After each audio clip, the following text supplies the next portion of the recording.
Mesdames, Messieurs, bonsoir. Surtout, merci de nous renouveler votre confiance en nous rejoignant au cœur de cette grande famille de regard social.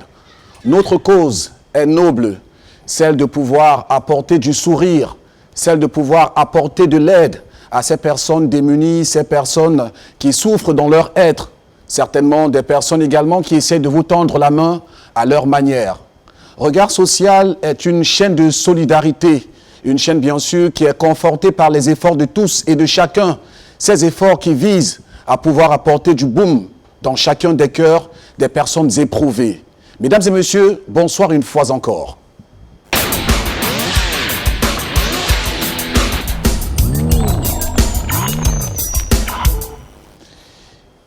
Il est des situations dans la vie qui poussent l'être humain à vouloir quelquefois se sentir comme une loque humaine, à vouloir se sentir dans la peau d'une personne qui est un boulet pour sa famille.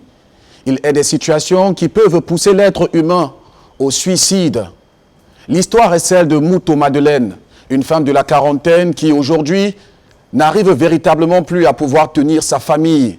Elle est la risée des personnes qui l'ont côtoyée dans son temps où elle était dans ses moments de gloire, on va dire ainsi. Mouto est aujourd'hui au dépourvu et elle implore bien sûr les âmes de bonne volonté, les âmes généreuses à pouvoir lui venir en aide, car la maladie l'a accablé, la maladie a fauché sa vie dans la société. Et aujourd'hui, son histoire nous sera relatée au travers bien sûr de quelques clichés d'elle qu'on a pris grâce à l'équipe de reporters de Regard Social. Je vous invite à avoir bien sûr plus amples connaissances sur sa vie et sur son parcours de la maladie jusqu'ici. Je m'appelle Mouto Madeleine. Je suis âgée de 43 ans. Je suis malade depuis le 1er janvier 2016. Je souffre d'un mal de pied dont je ne sais pas, qui se manifeste sous plusieurs formes, de plusieurs façons. Picotement de la plante de pied aux anges, fourmillement, chauffage, les ongles qui pourrissent, la plante de pied tachetée avec des taches noires et qui ne touche pas absolument le sol. En 2016, j'étais à Tergal. Le docteur a essayé de m'examiner.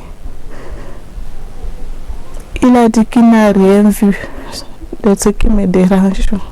En 2017, je suis allée à l'hôpital de la léproserie parce qu'on m'avait dit que j'essaie d'y aller, qu'on peut regarder, le blanc peut voir ce qui ne va pas. Je suis arrivée, le blanc m'a examiné, il a dit qu'il ne voit rien. Il m'a juste prescrit un produit. Pour essayer de me calmer, il m'a dit, je te prescris ce produit, c'est juste parce que tu t'es déplacé avec cette douleur, tu ne dois pas rentrer avec un désespoir, avec un somnifère, parce que je ne dormais pas. Ce produit ne m'a pas du tout aidé durant les 3 mois que je l'ai consommé, parce que c'était un carton de 85 comprimés. Je vis au dépens des gens. Je vis avec ma fille aînée qui a aujourd'hui 2 enfants. Avec mes enfants adoptifs aussi. Je ne bouge pas de ce lit tous les jours. Le jour se lève, la nuit tombe. Même quand je règle, je lave le sang dans le seau. Ma fille porte et pas versée aux toilettes. L'effort que j'essaie de fournir, c'est de me lever parfois pour faire pipi ou mes besoins dans le pot qui se trouve derrière la porte là. À des moments, je pisse sur le lit parce que si je ne presse pas les efforts pour me lever le plus tôt possible, je vais me retrouver en train de pisser sur le lit. Donc ce matelas-ci est émergé que de mes urines. Quand je n'ai pas de quoi manger, ma voisine en face là, si déjà elle voit qu'il est 17 h, elle est en train de me demander, Sister, you don't trouble this morning. Je dis rien. Et pas elle me sert à manger. Ou elle envoie m'achète du pain. Même quand la nourriture est déjà gâtée, qu'une voisine veut déjà verser. Je lui dis, s'il te plaît, ne verse pas. Donne-moi cette nourriture, ça va m'aider. La preuve en est avant-hier, une sauce de 2 semaines, j'ai demandé à ma voisine, ne verse pas, s'il te plaît, voisine, donne-moi depuis le matin, je n'ai pas mangé. Elle m'a dit, maman, laisse-moi chauffer, je te sers.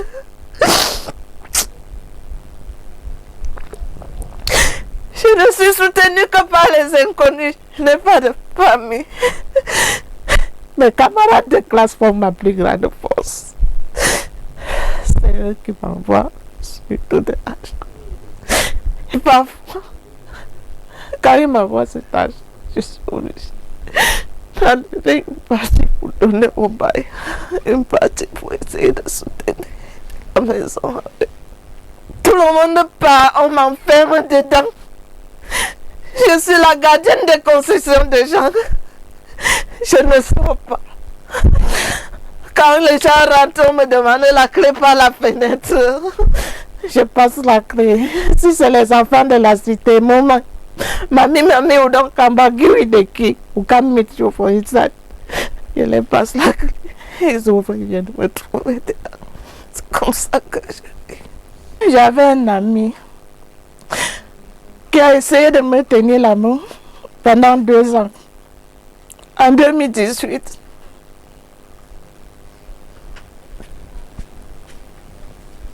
il m'a abandonné puisque je n'arrivais plus à jouer mon rôle de femme tel que vous le savez. Il a dit qu'il ne peut plus supporter. Il faut qu'il se marie. Il s'est marié. Mais de temps à autre, parfois, il peut m'appeler, il me dit voilà 2000, voilà 5000. Essaye de trouver de quoi manger avec. Que Dieu touche le cœur de chacun. Je tends la main à toute personne qui pourra voir ces images, de se mettre un peu à ma place, soit une soeur, soit un frère ou une épouse dedans, de voir dans quelles conditions une mère d'enfant vit, étant en location comme je suis là. Je tends la main à ceux qui peuvent m'aider, que Dieu touche les cœurs des hommes, des âmes de bonne volonté, que je puisse me faire soigner et que je prenne soin de ma famille. J'ai 2 petits-fils que j'élève sur le lit. Jésus Christ, le Dieu Seigneur, derramaré de Dieu. Konengo ama bomadio ukaria lemasa tata menela nurkan de kewanarela bomamadio neyano kole boma derama oasa mame bo yamarkan hey boy yamarkan wajan chayara ozamai wada ila awosuma personne ne peut me guérir en dehors de toi l'Éternel.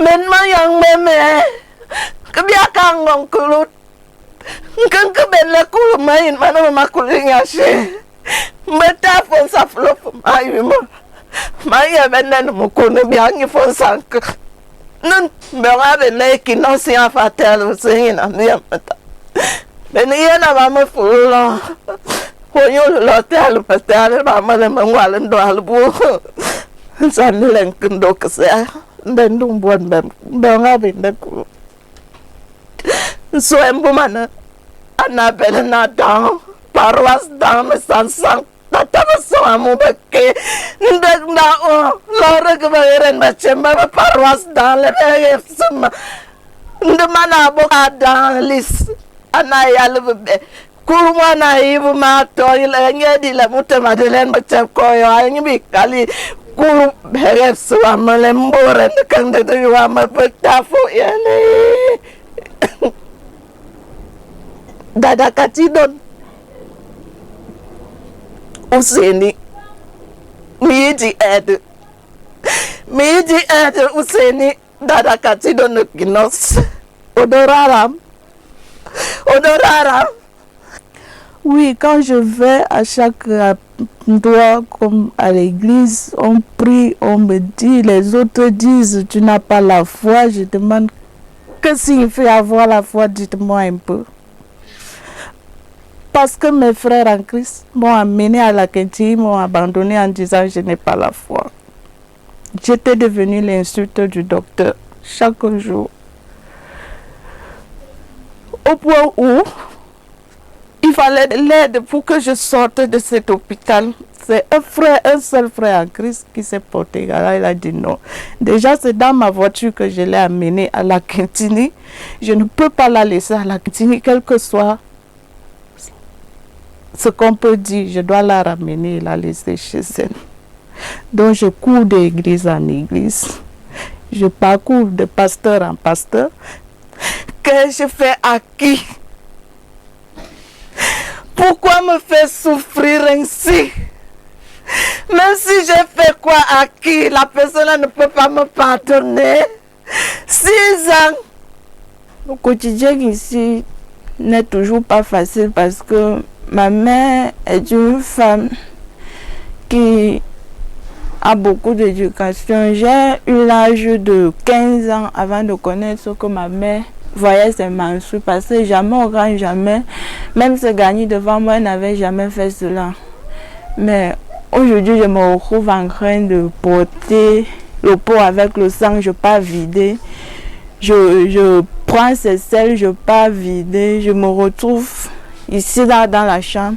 Je mets la bassine, elle entre avec un seau d'eau pour essayer de la laver, parce que quand elle ne se lave pas là, passe autant à gratter son corps, et il y a déjà ses fesses qui sont pourries là parce que les escales se sont installées, donc elle n'arrive pas à se lever même pour sortir au salon, ce qui fait que la chaleur, tout ça, elle n'est que sur place.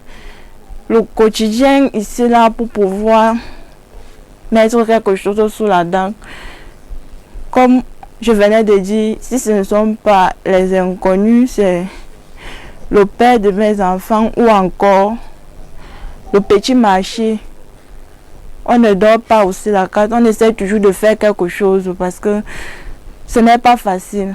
Comme récemment, je brisais le poisson. Bon, c'est la maternité qui m'a fait, je suis d'abord comme ça. Donc pour l'instant, il n'y a que les gens du dehors et le père de mes enfants. Lorsqu'il donne quelque chose, on essaye de faire avec.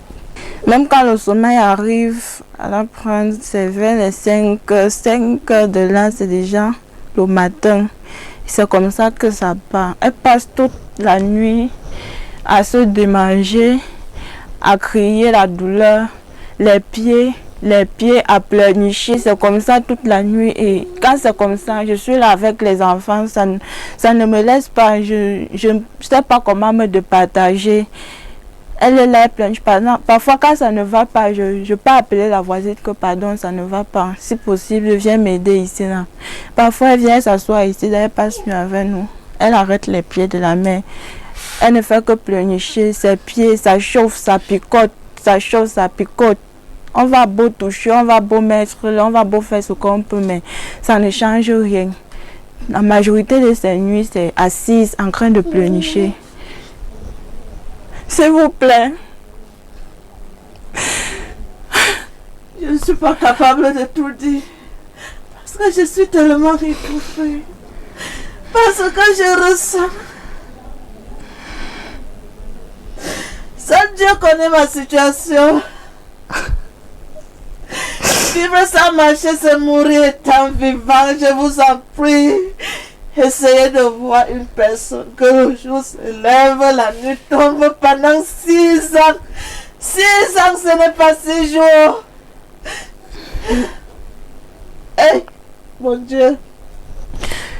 S'il vous plaît, faites quelque chose pour nous. Je demande pardon à la personne qui peut être derrière ce mal. S'il vous plaît, pardonnez-moi, je vous en prie, devant tout l'écran du monde entier. Je vous demande pardon que la personne là me détache les pieds, je vous en prie. Si ce n'est pas un mal ici de Dieu, pardon que la personne là me détache. Je suis fatiguée, oh. Je suis fatiguée. Je suis fatiguée. Regardez-moi. Depuis au matin, je n'ai mangé qu'un bout de pote. Je ne suis pas aussi femme que je peux préparer. Regardez ma tête. Regardez mon corps, comment je suis pourrie de blessures. Voyez comment je suis pourrie de blessures. Voyez comment je suis pourrie de blessures. Voyez comment. Regardez mon corps. Ouais. S'il vous plaît, mes enfants souffrent. je vous demande, âme de bonne volonté, de bien vouloir nous venir en aide. J'ai envie de revoir ma mère marcher sur ses deux pas. Que toute personne qui fera ces images, que Dieu puisse toucher son cœur. Nous sommes fatigués, s'il vous plaît. Nous avons besoin d'aide.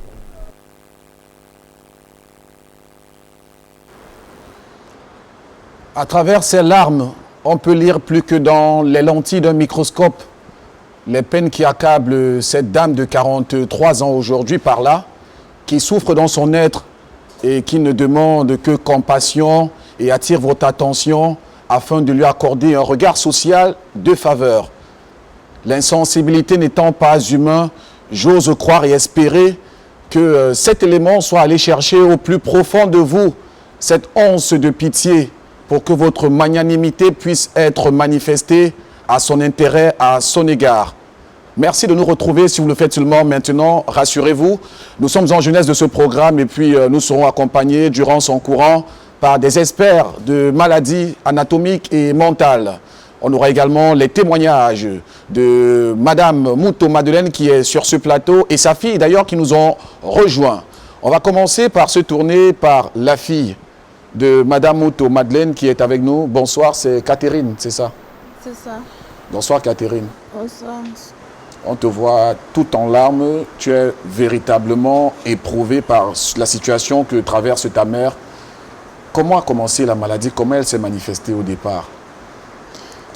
La maladie au départ s'est manifestée sous forme de dysenterie parce que ce fut le 1er janvier 2016. À l'époque, elle braisait le poisson au Carrefour Brazzaville là.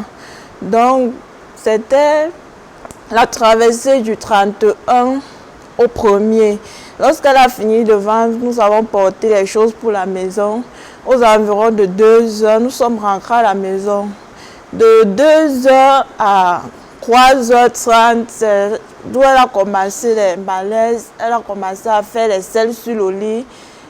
Mon tuteur a demandé ce qui n'allait pas. Elle a dit qu'elle ne sait pas ce qu'il arrive. Les selles lui sortent sans qu'elle ne s'en rende compte. C'est donc comme ça que nous l'avons transportée pour l'hôpital Tergal. Et là, l'hôpital Tergal a dit que c'était le choléra, quelque chose comme ça. Donc, on l'a fait suivre le traitement. Étant donc là à l'hôpital, c'est d'où elle commence à se plaindre de ses jambes, qu'elle ne ressent pas ses jambes et au niveau de la plante des pieds, elle ressent comme il y a des picotements, comme de la blague. Quand nous sommes rentrés à la maison, c'était comme ça que tout a commencé. Elle n'arrivait plus à sortir et en ce moment, je faisais la classe de 4e. Je faisais la classe de 4e, j'étais obligée de me déplacer pour aller finir mes études à Bodmacac. Parce que là, il y avait un monsieur qui nous a pris chez lui pour qu'elle suive son traitement chez les Bassas. C'est donc là que j'ai fait mon 3e trimestre. Je n'ai pas pu faire le 2e trimestre parce qu'elle était déjà malade. Il m'a payé la scolarité là-bas. J'ai fait le 3e trimestre et j'ai eu mon entrée en 3e. Quand nous sommes revenus à Douala, ça n'allait toujours pas, mais elle se battait pour pouvoir payer mes études. Elle faisait la pâtisserie, les gâteaux de 50 qu'on vend là. Elle m'envoyait, je partais vendre en journée aux élèves et le soir, je partais à l'école parce qu'elle m'avait inscrit en cours du soir. Malheureusement, j'ai raté mon examen. Je n'avais pas fait une bonne quatrième. Et non seulement ça, je n'avais encore aucune notion de la troisième. Et elle n'a pas toujours baissé les bras. Avec l'aide de mon directeur du cycle primaire, Monsieur Taillou, elle m'a envoyé au lycée de Brazzaville, là où j'ai obtenu mon examen. Et après avoir obtenu mon examen, je n'ai pas pu continuer avec les études parce que la situation allait de mal en pire en fait. Donc, le peu même qu'elle faisait pour quitter la chambre pour le salon, pour pouvoir faire quelque chose, elle n'arrivait plus. C'est de là qu'elle est restée coincée sur le lit. On a essayé de partir. Nous sommes partis chez les pasteurs, prier. On doit faire notre possible jusqu'à ce qu'elle chute à nouveau. C'est l'église qui vient transporter pour l'hôpital à Kentini. Lorsqu'on arrive à la Kentini, étant donné qu'on avait fait les premiers examens à Tergal, l'hôpital Tergal a dit qu'il ne voit rien dans ses pieds. On va revenir, on va revenir, je vais te passer la parole. Tout d'abord, je te conseille, ou alors je te recommande d'être un peu plus forte, de retenir tes larmes. Ce n'est pas évident, vu bien sûr la situation dans laquelle maman est aujourd'hui véritablement éprouvée. Madame Mouto Madeleine, bonsoir et bienvenue sur le plateau de Regard Social. Bonsoir, monsieur le journaliste. Je vais commencer tout d'abord, puisque nous sommes avec des spécialistes de santé, je vais tout d'abord commencer par vous demander de nous relater comment est-ce que vous ressentez votre corps, comment est-ce que vous sentez votre corps.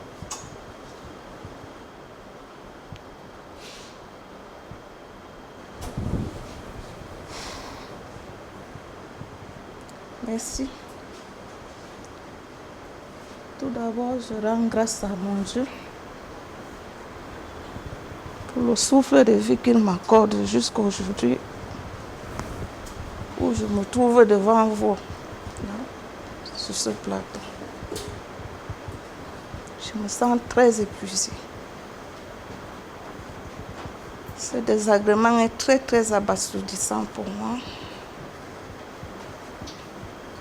Mais l'espoir que je garde me donne de la force. Parce que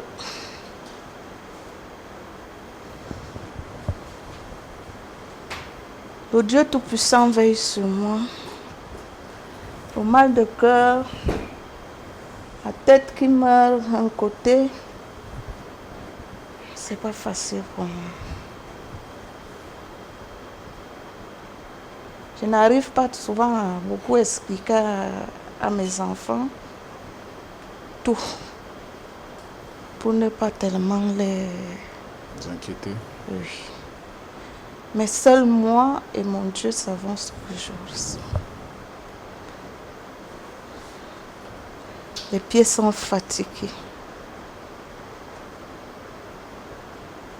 Tout à l'heure, vous voyez comment c'est tendu parce que je ne peux pas poser la plante des pieds au sol.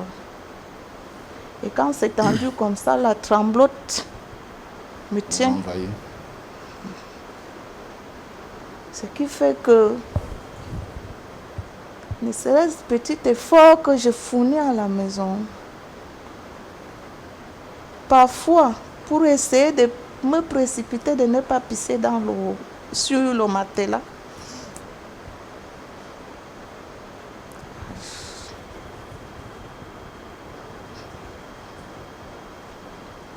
veuillez m'excuser. Quand la tremblote me tient, mon cœur est tellement fatigué. Ça dit tout mon corps ne donne pas. Je ne sais pas, je crois qu'on va vous ménager un tout petit peu. On va vous ménager. Et on va passer bien sûr la parole à nos invités. Je commencerai par le professeur Zudje Tamdja, qui est d'ailleurs professeur des universités, par la même occasion praticien hospitalier cardiologue, agrégé de cardiologie. Il est bien sûr l'officier du côté de l'hôpital général de Douala. Professeur, bonsoir et bienvenue sur notre plateau. Bonsoir chers amis et surtout bonsoir à nos téléspectateurs. Je dois dire tout le plaisir qui est pour moi d'être là. Merci de l'amitié et de l'honneur que vous nous faites. En répondant de façon favorable à notre invitation, autre invitée sur notre plateau, elle commence à devenir une habituée. Elle est psychologue, mademoiselle Nadège Biloa. Bonsoir Nadège et bienvenue. Bonsoir Martin, bonsoir à tous les invités et à ceux qui nous regardent maintenant. Comment tu te sens ce soir? Bon, je après vais bien bien. sûr l'élément, après l'élément qu'on vient de regarder, comment est-ce que tu te sens dans ta peau?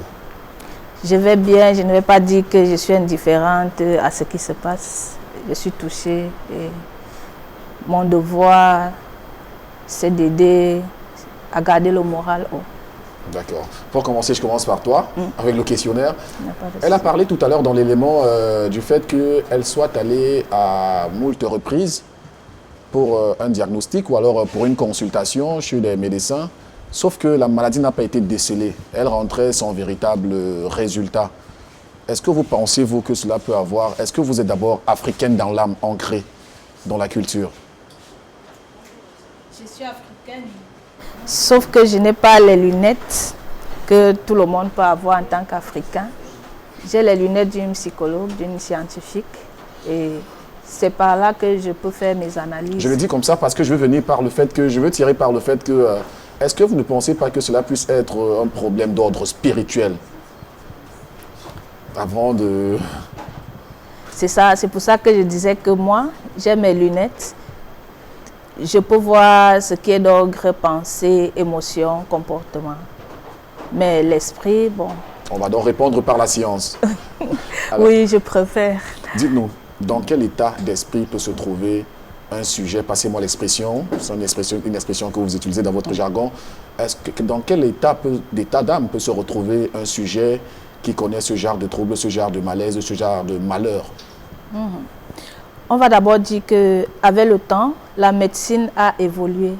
On est parti de la médecine biomédicale pour une médecine biopsychosociale. C'est-à-dire qu'on conçoit que la vie de l'être humain devrait se penser selon 3 perspectives: l'aspect biologique, l'aspect psychologique et l'aspect social. Pour ce qui est de l'aspect biologique, nous voyons que Madame Mouto est en souffrance, elle ressent une douleur. Peut-être pour l'instant, les examens n'ont encore rien montré. Elle a également un paramètre social, c'est-à-dire que c'est une dame qui devrait être utile à sa communauté et pour l'instant, elle ne l'est pas. Du coup, ça peut l'affecter doublement. C'est une dame qui a un aspect psychologique, c'est-à-dire que en fonction du contexte dans lequel elle vit, elle peut être influencée, c'est-à-dire ses pensées peuvent être influencées par ce qu'elle entend, par-ci, par-là, par les différents diagnostics qu'on aurait posés sur le plan médical comme traditionnel. Cela peut facilement influencer son volet psychologique. Ce volet psychologique peut être également influencé par sa croyance, comme elle a évoqué tout à l'heure qu'elle croit en Dieu, c'est cette foi qui me maintient encore. Donc, l'être humain a plusieurs paramètres qu'on doit tenir en compte lorsqu'il faut évaluer son évolution. Merci pour cet éclairci. Je vais me tourner cette fois-ci vers le professeur Zudje Tamdja qui est avec nous. Alors, professeur, on va rester dans votre domaine puisque vous êtes cardiologue. Qu'est-ce que c'est qu'une anomalie cardiaque tout d'abord? Oui, Puisque la patiente parle de troubles de son rythme cardiaque, qu'est-ce qu'une anomalie cardiaque? disons qu'avant de répondre à votre question, je voudrais d'abord exprimer toute ma compassion pour la situation que vit Madame Mouton. Et je voudrais dire qu'une analyse rapide permet de comprendre qu'il y a là 2 phases de cette maladie. Alors, il y a eu la maladie aiguë, qui est ce qui a été très bien décrite, une dysenterie, et puis après, faiblesse des jambes, et puis des problèmes de sensibilité. Et ensuite, on est passé à la phase chronique, où elle ne peut plus bouger ses jambes, elle est confinée au lit, et donc elle rentre dans une phase de sédentarité. Et puis finalement, elle a développé l'hypertension, comme elle a dit, et finalement, elle est même essoufflée. Et donc on peut voir que cette maladie aiguë qui était très probablement, je le dis sous contrôle des neurologues, mais c'était très probablement une maladie neurologique, pas très loin de quelque chose qu'on appelle un syndrome de Guillain-Barré, mais ça pourrait être bien d'autres maladies. C'est finalement compliqué du fait qu'elle ne bouge pas. Pour ajouter à ça les maladies ou d'autres maladies chroniques, notamment les maladies cardiovasculaires, et qui aujourd'hui la confinent au lit. Alors, qu'est-ce qu'on entend par maladie cardiovasculaire?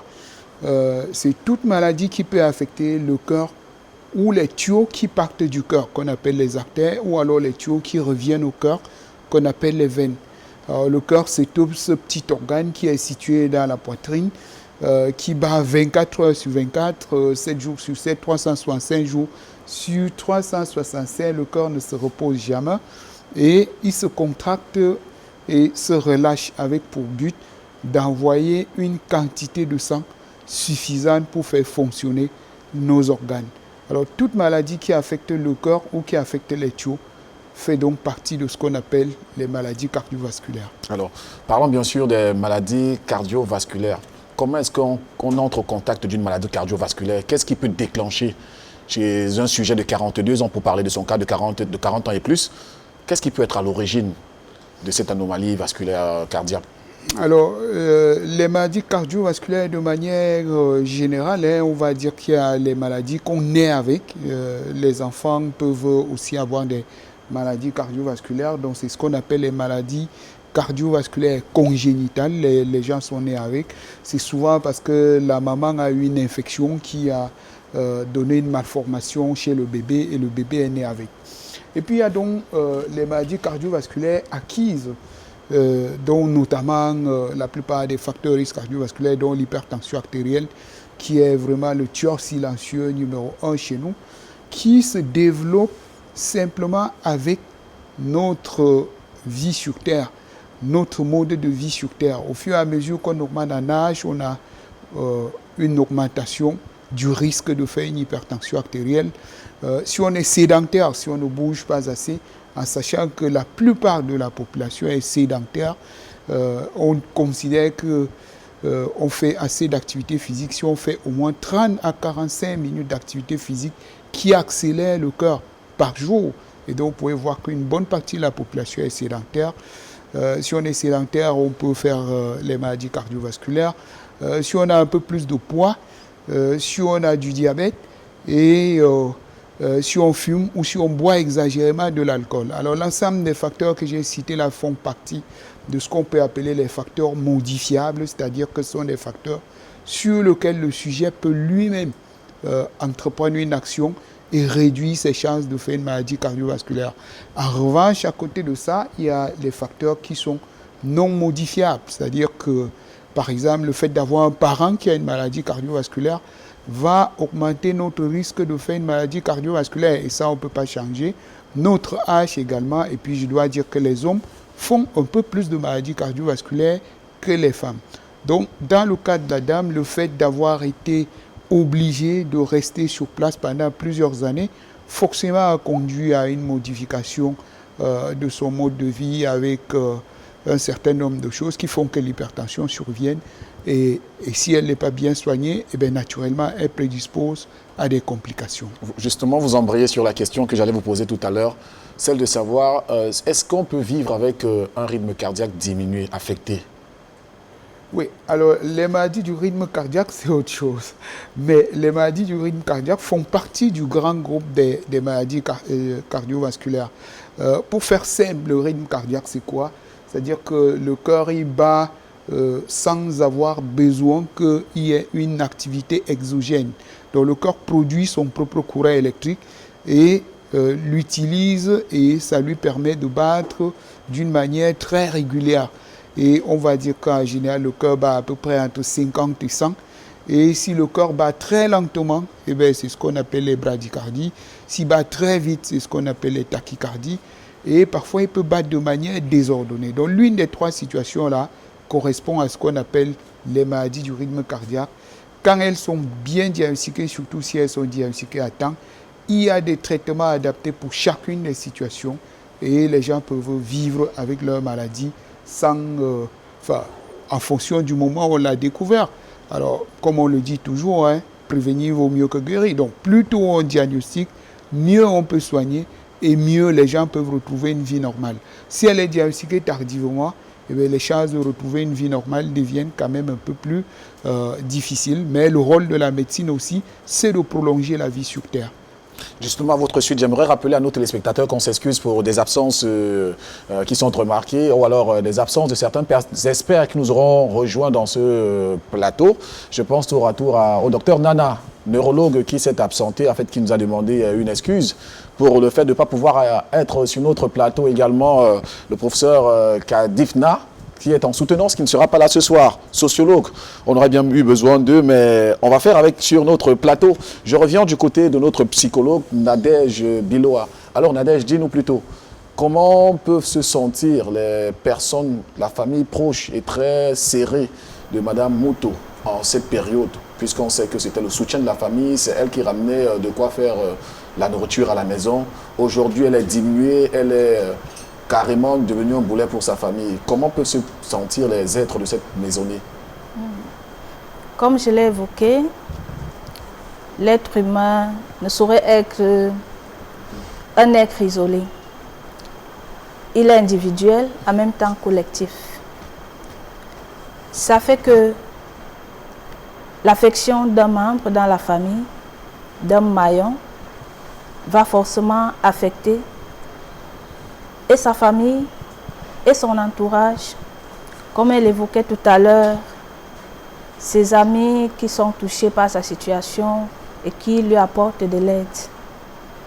Sa fille également, qui a été obligée à un certain moment de laisser ses études parce que ne pouvant pas subvenir à ses besoins toute seule. Tout cela a un impact sur sa famille, sur les enfants de sa fille, qui devraient profiter de l'affection de la grand-mère et de tout ce qui va avec. Mais pour l'instant, ce n'est pas le cas. Alors pour ça, on pourra évoquer aussi l'aspect social. Et dans cet aspect social, je vais évoquer la précarité socio-économique qui a un caractère très vulnérant chez l'être humain. Il y a des études qui ont montré que le chômage ou la pauvreté extrême pouvait pousser à la longue à un suicide. Et c'est vrai, lorsque l'on souffre et on n'a pas l'aide qu'il faut pour les soins, on peut facilement déprimer. Et plus encore, si notre famille baisse les bras, si nous sentons dans le regard de notre famille, de nos proches, si nous sentons qu'ils sont dépassés, qu'ils sont débordés, nous serons très affectés. Et j'ai aimé ce que la maman a dit, pas parce qu'elle doit cacher ce qu'elle ressent, elle reste une maman qui pense à la vie de ses enfants. C'est pourquoi elle préfère intérioriser certaines douleurs, certaines choses qu'elle ressent, de peur aussi de trop influencer sa fille qui semblait être toute seule. Donc, la maladie d'un être va forcément impacter sa famille et son entourage. Qu'est-ce que la psychologie préconise pour d'abord la malade qui est dans cet état très dégradé de santé? Qu'est-ce que la psychologie préconise comme argument puissant pour pouvoir tenir encore ce sujet aussi solide? En tant que psychologue, nous allons identifier ce que la maman a déjà de force. Il y a sa foi. C'est une ressource incroyable qui la maintient jusqu'à présent. Il y a ce secours, ces aides qui lui viennent de l'extérieur. Ces aides constituent une ressource pour elle parce que ça lui redonne espoir, ça lui redonne la vie. Quelle que soit la douleur qu'elle ressent actuellement, elle se dit ça ira. Il y a des gens qui m'aiment encore. Il y a des gens qui se soucient de mon bien. Alors nous Nous allons identifier tous ces facteurs et les renforcer et faire comprendre à la maman que en elle, il y a également du potentiel. Et ce potentiel l'aide à tenir jusqu'à présent. Ce sont ces pensées positives desquelles elle se nourrit quotidiennement malgré sa douleur. Merci de nous regarder. Vous êtes sur Regard Social, la tribune qui met en vitrine tous les dessous, le mal-être de ces personnes qui sont réfugiées au plus profond de nos quartiers populés. Ces personnes qui vivent au seuil de la pauvreté, qui flirtent avec la misère et qui ont surtout besoin qu'on leur accorde notre regard de faveur pour leur donner une perche pour s'élancer dans la société et reprendre goût à la vie. Nul n'a le droit d'être heureux seul, j'ai pour tradition de le dire. Donner, c'est prêter à Dieu. C'est le moment pour vous de montrer combien de fois vous vous compatissez à ces douleurs, à ce malheur que traverse cette femme et surtout sa famille. C'est le moment de montrer que vous aussi, vous pourrez intérioriser, peut-être même relativiser des cas que vivent certaines personnes afin de pouvoir vous aussi comprendre l'handicap que ces personnes vivent. Je me retourne vers le professeur cette fois-ci pour parler du cas de notre sujet plus précisément. Alors, au diagnostic, nous sommes dans des spéculations de tout ce qu'elle est en train de décrire comme mots qui sont sur elle. Qu'est-ce qu'on peut dire déjà dans un premier cas concernant votre domaine? Alors, comme j'ai dit, donc on est passé d'une maladie aiguë à une maladie chronique, c'est-à-dire qu'elle a duré plus de 6 mois. Et ça s'est essentiellement caractérisé par une impossibilité de se mouvoir. Du fait de cette impossibilité de se mouvoir, on rentre déjà en plein dans l'un des facteurs de risque cardiovasculaire majeur qu'on appelle la sédentarité. Le fait de ne pas bouger, forcément le poids augmente, la tension artérielle augmente, le diabète peut venir s'ajouter. Et l'ensemble de tous ces facteurs-là qui vont traîner pendant un certain temps peuvent léser les organes. Et donc ça peut entraîner des complications au niveau du cœur. Ça peut entraîner aussi des lésions au niveau des artères ou même du cerveau. On peut donc comprendre, on peut donc imaginer qu'une partie de l'essoufflement peut, on est dans les spéculations, est en rapport avec une hypertension artérielle. Mais en réalité, sur un cas comme ça, c'est difficile d'aller plus loin que ça. Et donc, je pense que ce qui serait important, c'est de consulter la dame et bien comprendre ces lésions neurologiques qui aujourd'hui étaient au premier plan, qui restent au premier plan, mais comprendre également tout ce qui est complications cardiaques qui s'y est associé.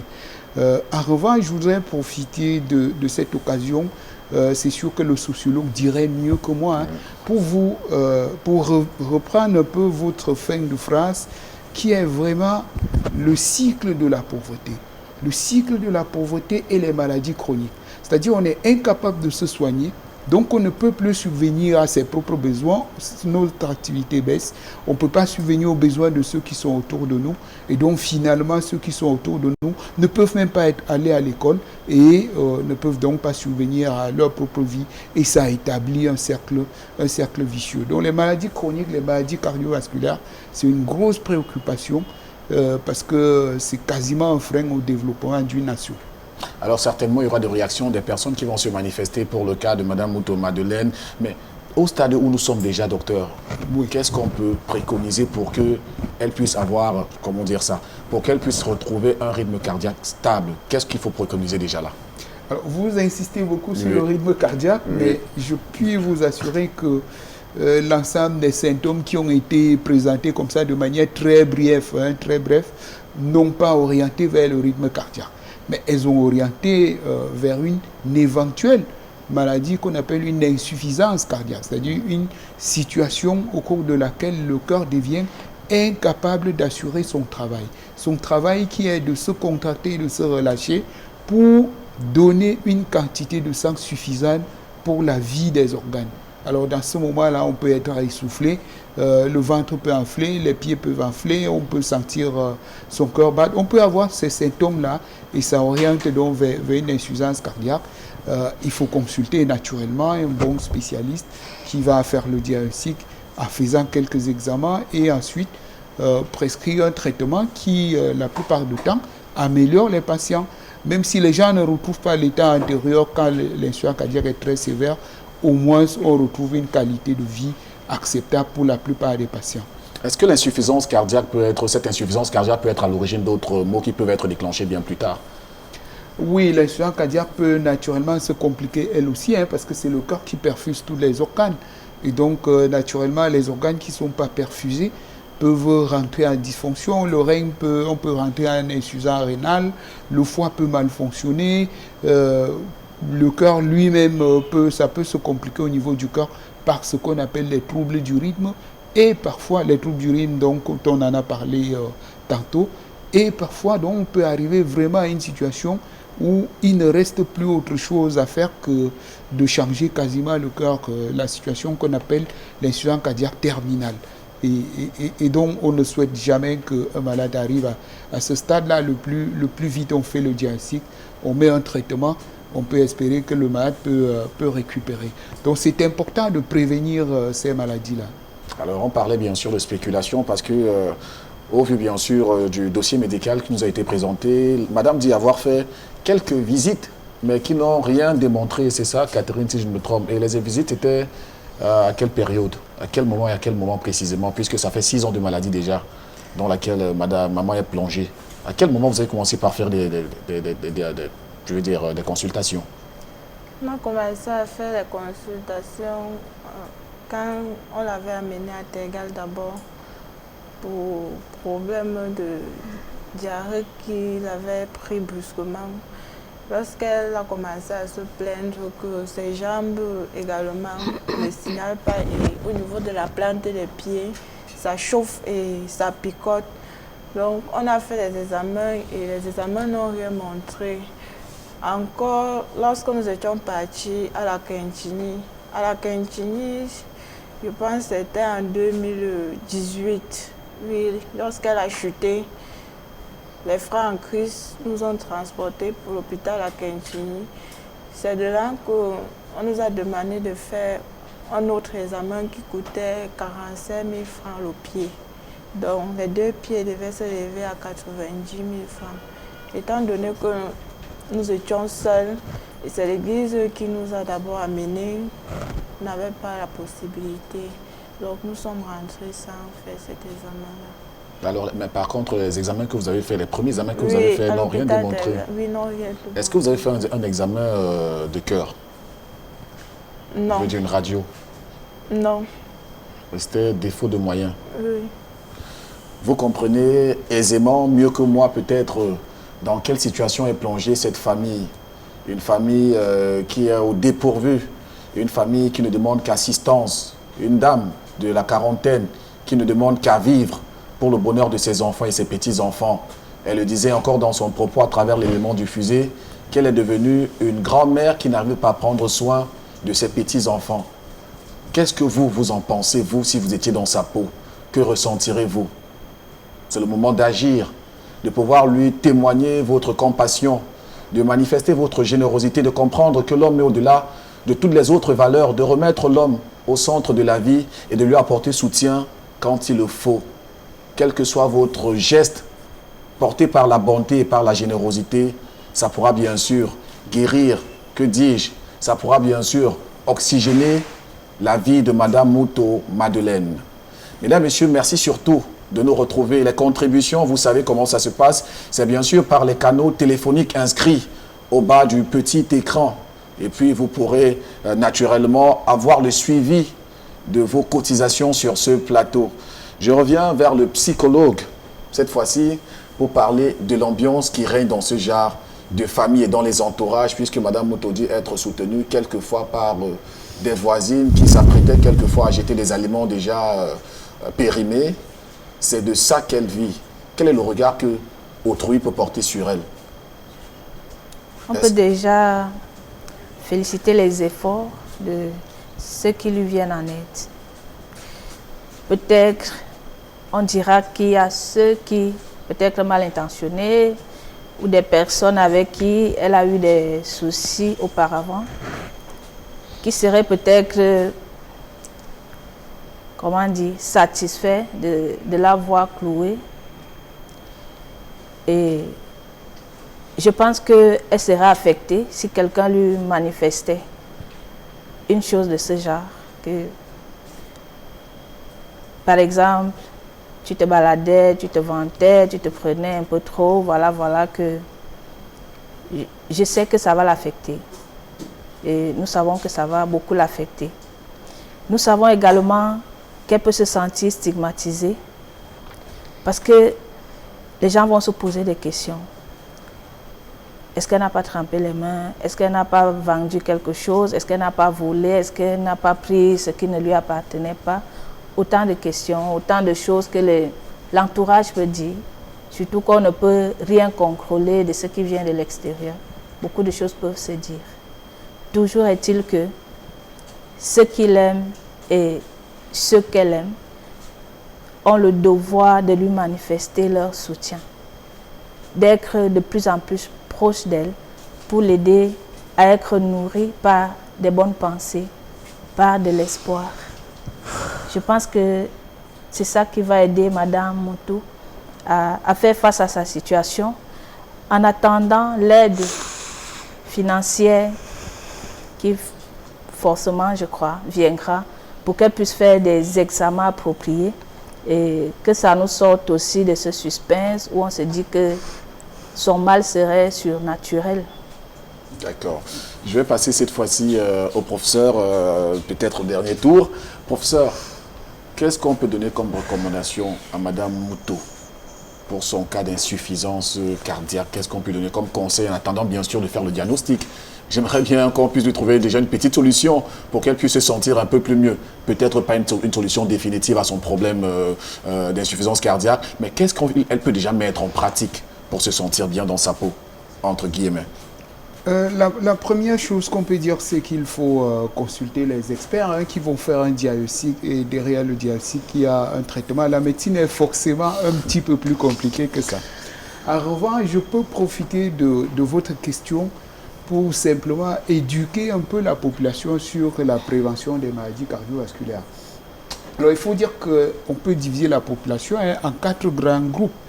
Alors, le premier grand groupe, c'est vraiment les personnes qui n'ont aucune maladie cardiovasculaire, qui sont en très bonne santé et la plupart des enfants. Chez ces personnes-là, il faut de la promotion de la santé. Et ça commence à l'échelle de l'individu en vivant de manière saine, pas boire d'alcool, pas fumer, vivre d'une manière à peu près équilibrée et faire une pratique de l'activité physique.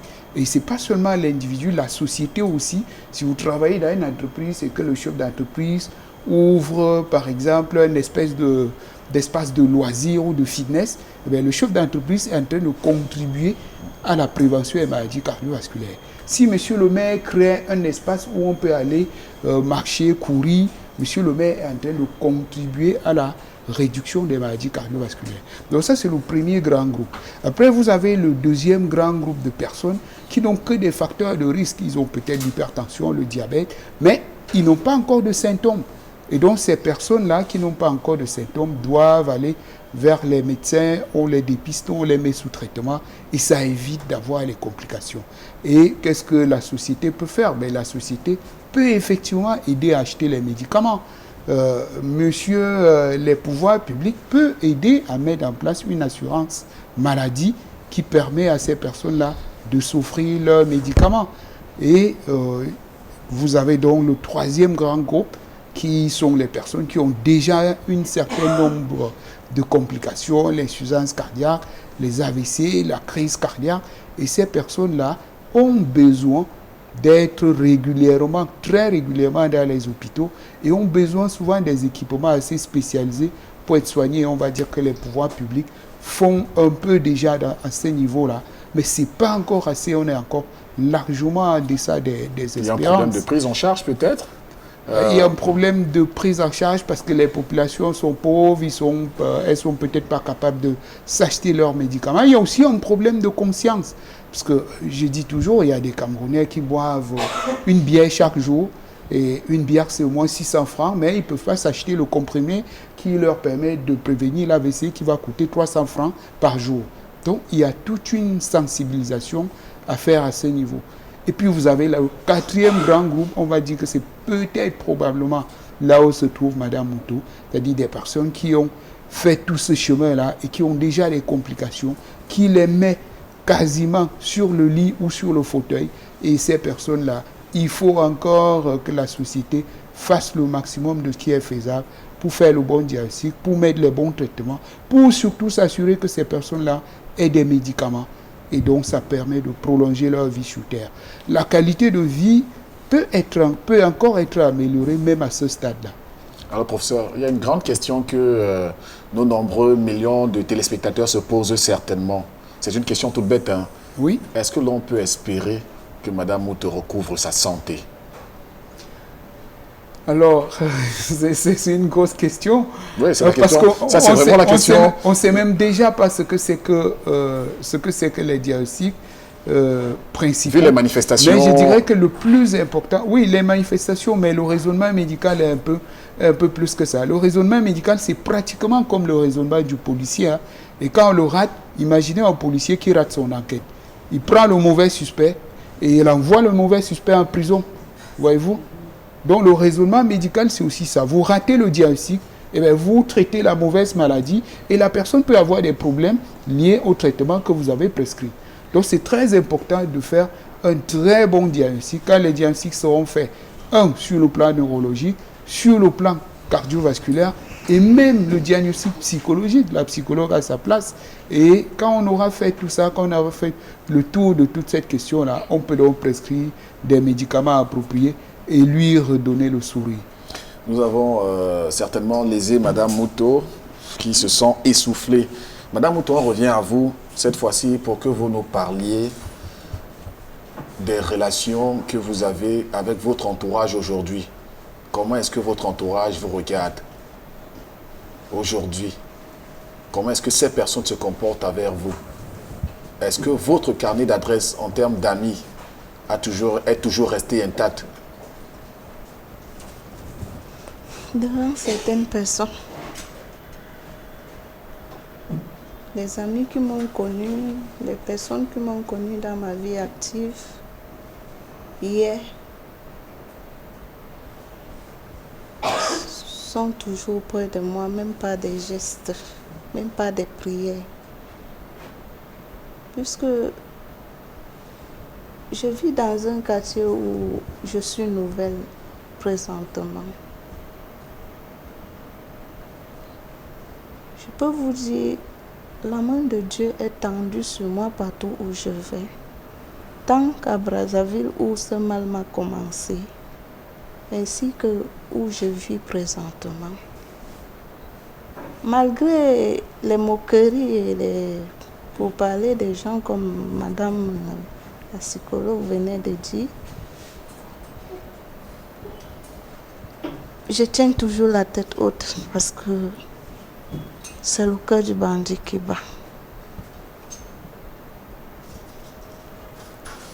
Je ne peux pas trop mettre ça en cœur parce que en portant tous ces fardeaux-là dans mon cœur, disons comme la maison dans laquelle j'ai vécu à Brazzaville où je dois une somme de 315 000 francs, on m'a mis dehors.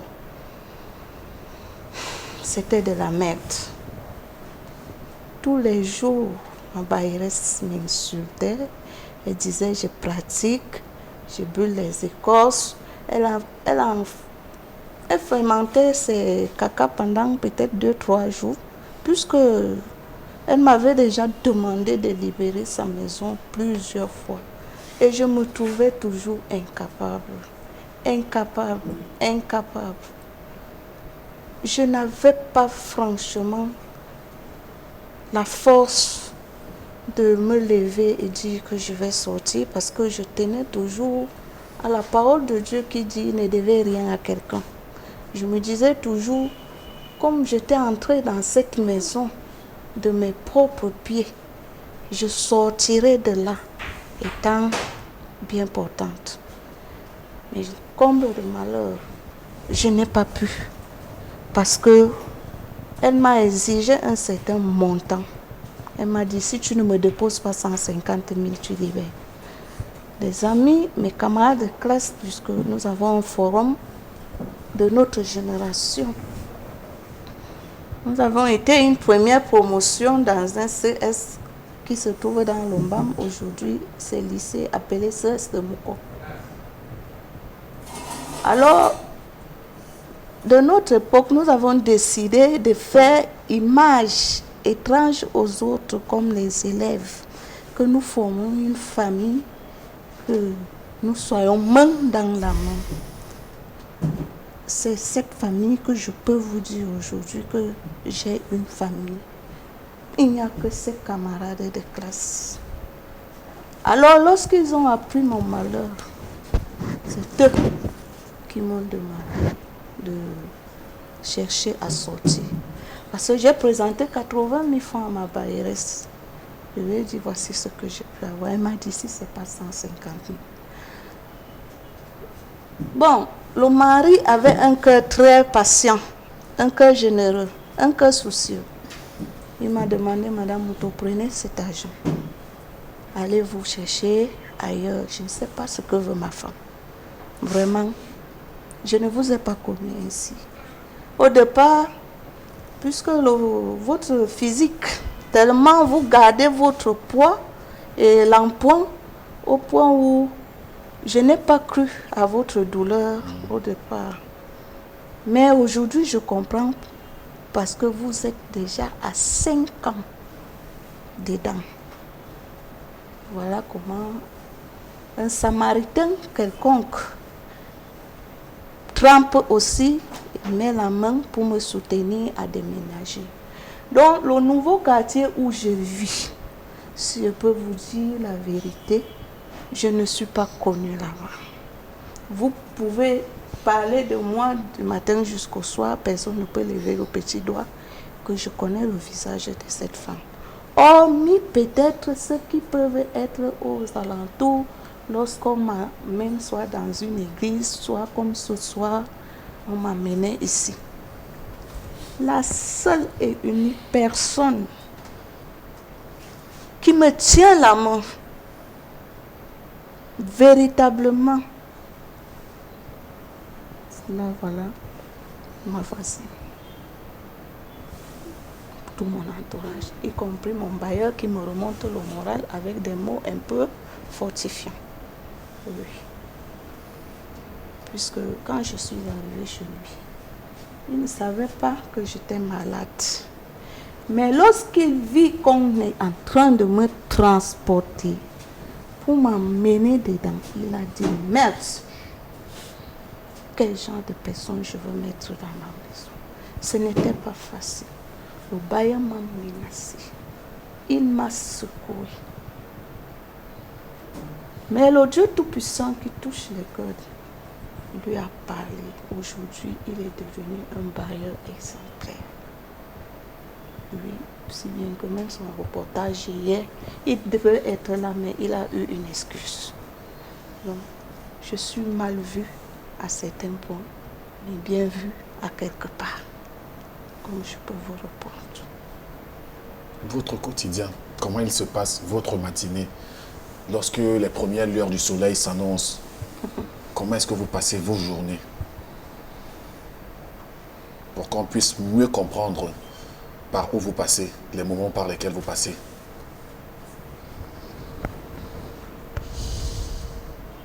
Habituellement et naturellement, mes parents m'ont élevé à être matinale. Donc si je tardais beaucoup au lit, c'est 4 heures. Généralement, c'est 3h30 que je me réveille pour commencer à effectuer mes travaux. Parce que je travaillais beaucoup. Je faisais dans plusieurs domaines. Ce qui fait que quand cette heure-là sonne et que je constate que le Seigneur me redonne encore le souffle de vie, je marche dans tout droit là où mes pieds se posaient lorsque j'avais la santé. Je contourne droit là, mais je viens me retrouver sur mon lit étant cloué. Et comment je peux me ressentir sur le journaliste? Il n'y a que mes larmes. Je pleure, je pleure, je pleure. Parfois, elle fait même des semaines, elle n'entre pas dans la chambre, elle me dit non, tu pleures trop. Tu pleures trop. Tu ne sais pas que ces pleurs-là peuvent t'amener. Tu ne sais pas que ces pleurs-là affectent les enfants. Rends grâce à Dieu, ma soeur. Je ne peux pas toujours t'approcher parce que tu pleures trop. Je lui dis, mets-toi un peu à ma place. Mets-toi un peu à ma place. À des moments, parfois, quand ma première petite fille pleure la famille, quel que soit le degré de famille que j'ai, ça part. Parce que j'ai nourri jusqu'au fou quand j'avais ma santé. C'est cette bonté, c'est cette grâce-là que le Seigneur déverse beaucoup ses faveurs en moi. Ce n'est pas un miracle que je paie. Parce que beaucoup se posent des questions. À ton état, que fais-tu à Douala? Je les ai dit, je n'ai pas où aller. Je n'ai personne au village pour rentrer. Si j'avais une famille, je serais déjà retournée au village parce que ce que je vis à Douala, non, seul Dieu seul connaît. Seul Dieu, je vous assure, quand on m'envoie 5 francs, depuis l'année 2019, je ne bois pas l'eau du robinet. Je ne consomme que l'eau minérale.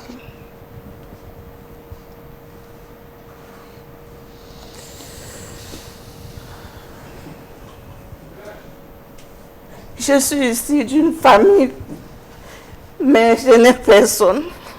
Comme on peut être au marché, les gens utilisent souvent, il n'y a pas le marché. En bon terme, on peut dire je n'ai pas vendu. Parce que tu te trouves au marché. Après, on te dit il n'y a pas le marché, pourtant tu es au marché. C'est ce que je peux franchement vous dire. Ce sont naturellement des larmes d'une femme qui est accablée, qui est débordée, qui ne sait à quel sens se vouer si ce n'est son bon Dieu. C'est une dame qui est au bord du gouffre, qui a perdu tout goût à la vie et qui ne demande que de l'aide. Elle vient mendier, bien sûr, la charité auprès de vous, afin que vous aussi, vous puissiez être poussés par cette fibre de générosité peut-être qui sommeille en vous pour lui venir en aide. Mouto Madeleine est épuisée dans le sens propre, littéralement. Catherine, sa fille, est avec nous sur ce plateau. Catherine, dis-nous plutôt, quelle est la nature des relations que tu as avec votre environnement, votre entourage et tes amis? Comment est-ce qu'ils te regardent aujourd'hui? Pour certaines de mes amies, je suis en fait un sujet de moquerie, étant donné que je suis devenue comme le parent et ma maman est devenue comme l'enfant. En fait, il y a inverse de rôle. Ce qui fait que c'est à moi de penser lorsqu'il y a un petit 5 francs, il faut qu'on mange. Donc, en fait, j'ai pour habitude de dire aux gens que j'ai 3 enfants. Parce que aujourd'hui, ma mère est comme mon enfant. C'est à moi de penser, est-ce qu'elle a mangé depuis le matin? Est-ce qu'elle s'est lavée? Est-ce qu'elle a son eau, son bidon d'eau? Puisqu'elle ne boit pas de la Sinex. C'est à moi de penser, est-ce que... Et parfois, je suis à bout. Je n'arrive presque pas. Je trouve vraiment difficile, mais... Je tiens toujours le coup parce que, comme on dit, tant qu'il y a la vie, il y a espoir. Alors, je vais me retourner vers le psychologue, mademoiselle Nadège Biloa, pour poser une question qui est bien sûr inspirée du développement de Catherine, pour savoir, est-ce que le fait qu'un enfant soit aujourd'hui pourvoyeur de moyens dans la maison peut garantir, augurer un bon avenir pour cet enfant, le sens de la responsabilité, ou alors est-ce que cela pourrait aussi dérouter l'enfant du véritable sens de ce qu'elle devrait être pour son âge? On voit un peu de la précocité dans ce qu'elle fait. À son âge, comme elle a parlé de l'inversion de rôle, et devient la mère de sa maman. Certes, on va voir la responsabilité. En même temps, il y aura une certaine carence. Elle ne jouit pas de ce que les enfants de son âge auraient bénéficié auprès de leur maman. Cette protection, ce regard de la maman pour son enfant. Elle est obligée maintenant d'être maman, d'être adulte avant le temps. Et c'est un peu ça. La réalité présente cela et elle est obligée de brûler les étapes. Parce que pour l'instant, elle reste le bras droit, le soutien fort de sa maman. Madame Mouto-Madeleine, vous êtes regardée ce soir par des millions de téléspectateurs sur la chaîne vraiment qui laisse libre cours aux émotions dans le programme surtout qui met en étal et en vitrine populaire, en place publique, de mal-être de certaines personnes qui sont refoulées. Ces personnes, très souvent, dont l'insensibilité humaine touche. Mais ici, au travers de notre chaîne de solidarité, nous sommes une famille qui sait relever les autres, une famille qui sait tendre la main. Une famille, comme j'ai pour habitude de dire, qui tend le coup de main, qui donne le coup de main au lieu du coup de pied. Alors, ce sont des millions de téléspectateurs qui vous regardent ce soir. Quel est le message que vous leur adressez? Le message poignant, fort de votre situation pour que ces personnes, ces âmes généreuses et de bonne volonté, certainement portées par la magnanimité, puissent agir pour vous. Qu'est-ce que vous leur dites à ces personnes?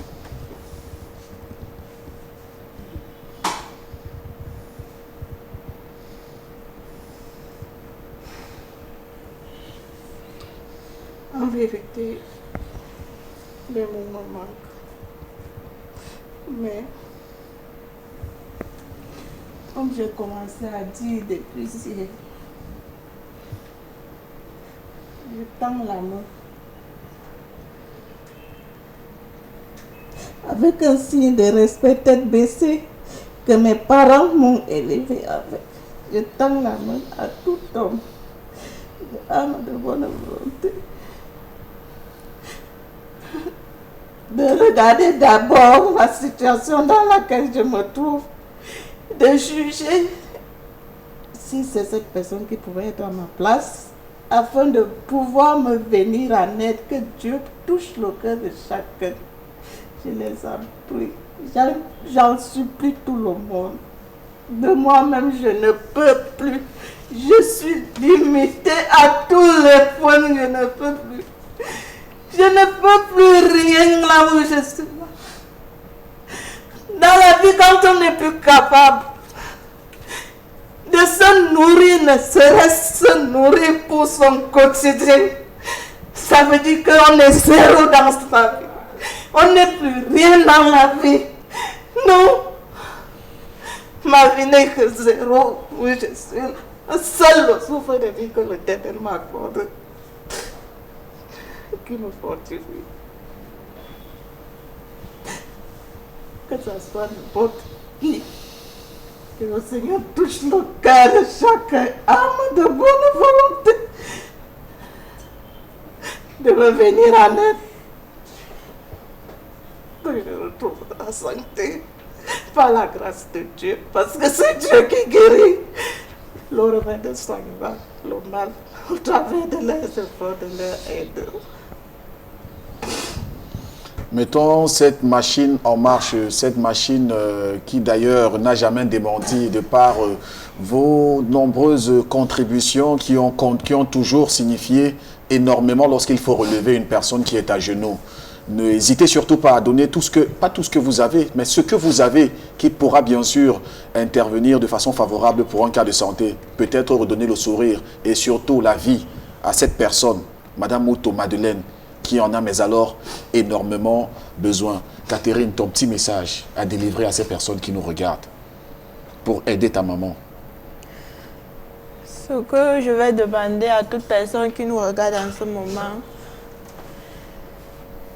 c'est que franchement, nous avons vraiment besoin d'aide parce que je ne vais pas mentir, je suis vraiment à bout. Je ne peux plus, j'ai envie de voir ma mère sur ses deux pieds, j'ai envie de revoir ma mère s'occuper de moi parce que je n'ai que 20 ans, j'ai encore l'âge que je peux dire à ma mère, j'ai faim. Elle part à la cuisine, elle me fait de quoi manger. La pauvre en est que quand j'accouche, c'est moi, je pars au marché, je viens, je prépare. Donc, même quand je suis à l'hôpital, je suis toujours en train de me soucier d'elle, que je suis ici, là, elle va comment à la maison, qu'est-ce qu'elle a mangé, tout ça est comme ça. Donc, je ne suis plus vraiment toute personne qui est en train de regarder ces images de nous venir en aide. Parce que franchement, nous sommes à bout. Et du côté de la famille, j'ai essayé, pas d'aide. Il n'y a qu'une seule de mes tantes, une cousine de la maman et son mari qui ont essayé à leur niveau, mais la chose de quelqu'un, c'est sa chose, c'est mon fardeau. Donc, ce qui fait que même si je veux me détacher, je ne peux pas. Ce qui fait que je demande vraiment de l'aide à toute personne qui est en train de regarder cette émission, de venir en aide à ma maman. Je veux lui revoir sur ses deux pieds, je veux lui voir s'occuper de moi et de ses petits-fils. Je veux un avenir meilleur pour moi et mes enfants parce que si ça continue comme ça, je ne vois pas l'avancement, je ne vois pas quelle sera notre fin. Je veux vraiment que mes rêves, en fait, tout ce que j'avais rêvé depuis mon enfance, que je me retrouve en train de vivre cela et préparer également un avenir pour mes enfants. C'est tout le mal qu'on puisse te souhaiter, que tu retrouves bien sûr la concrétisation de tes rêves. Professeur, vous êtes un humain d'ailleurs. Comment est-ce que vous comprenez la situation de cette famille? Comment est-ce que vous pouvez la décrire? Qu'est-ce qu'elle vit concrètement d'après vous? Écoutez, je vais d'abord faire remarquer aux téléspectateurs que j'ai remis mon masque, simplement pour leur dire que le coronavirus est toujours là et il faut rester dans les mesures barrières. C'est une réalité. Une fois j'ai dit ça, c'est une situation, si on devait résumer, en un seul mot, on dirait détresse. C'est une situation de détresse. Et la détresse est partie d'une maladie aiguë, puis maladie chronique, multiples maladies chroniques, cercle de pauvreté, cercle de traumatisme physique et psychologique. Mais je pense que ce qui compte, c'est de regarder la note positive. Ce qui est positif, c'est que la jeune fille, vraiment, j'admire son courage. Elle est très courageuse. Elle affronte la situation en face. On sent qu'elle est à bout, mais elle garde espoir. Et c'est ce mot-là qui, pour moi, est important. Et je pense que tous ceux qui peuvent faire quelque chose devraient le faire pour aider à poser les bons diagnostics et apporter les bons soins pour que Mme Mouto retrouve le sourire. C'est possible de retrouver le sourire. Docteur, vous parliez tout à l'heure des mesures barrières. Rassurez-vous, elles sont très respectées. Ici, on n'a pas pu faire émission, chacun avec son masque. Alors, professeur, un petit mot à l'endroit des personnes qui nous ont suivis, qui vous ont suivi attentivement, religieusement pendant votre déroulé, votre développement autour, bien sûr, du rythme des maladies cardiaques et surtout des causes. Quel est le petit message que vous délivrez à ces personnes qui nous ont suivis, qui vous auront suivis? S'il y a probablement un seul message à donner, je dirais qu'il faut regarder la santé de manière plus large que ce que nous voyons aujourd'hui. Alors on a coutume de penser que la santé commence à l'hôpital. Eh bien non, la santé commence vraiment dans la population et elle commence quand on est même déjà enfant. Et donc, ces personnes qui sont en bonne santé, là, c'est important de préserver votre santé, c'est important de vivre d'une manière saine pour ne pas s'exposer aux maladies. Et quand les maladies surviennent, eh bien, c'est important que le diagnostic soit fait suffisamment tôt avant les complications. Parce que lorsque les complications sont là, on peut encore soigner, bien sûr, mais c'est la gestion des complications. Et lorsqu'on est à une étape où les complications sont devenues très importantes, eh bien, on garde les personnes à vie. Donc la santé va vraiment plus loin que l'hôpital. Et d'ailleurs, les Camerounais sont 25 millions. Si vous prenez 1% de 25 millions, vous voyez que ça fait pratiquement quoi, 250 000. Alors il n'y a pas 250 000 personnes qui sont hospitalisées. Hein. Donc les hôpitaux ne soignent même pas 1% de la population. La vraie santé se trouve en dehors de l'hôpital, avant l'hôpital. Et c'est notre mode de vie, c'est la façon dont nous vivons. C'est éviter les infections, c'est éviter tous les comportements néfastes. Alors, parfois ça arrive quand même. Et il faut que les maladies soient diagnostiquées tôt et soignées à temps. Merci, professeur, pour ces explications, surtout de nous avoir tenu la lanterne là-dessus. Je reviens vers le psychologue Nadège Biloa pour son petit mot de fin, ses petits conseils, ses recommandations, certainement. Si j'avais à dire, c'est faire comprendre à ceux qui nous regardent que Madame Moutou, où elle vit sa douleur, où elle vit son mal, a besoin de l'apport de chacun, que ce soit d'ordre financier, que ce soit d'ordre psychologique. Et ce que j'aimerais aussi lui dire et à sa fille, c'est d'abord les féliciter pour ce qu'elles font déjà et les assurer qu'elles ont cette capacité-là, elles ont cette ressource. Et avec ça, elles feront face à ce mal. Merci en tout cas pour l'amitié et l'honneur que vous nous faites à chacune des invitations, des cartons d'invitation que nous vous tendons. Mademoiselle Biloa Nadège, je rappelle que vous êtes psychologue. Et merci également au docteur Djoudi Tamdja.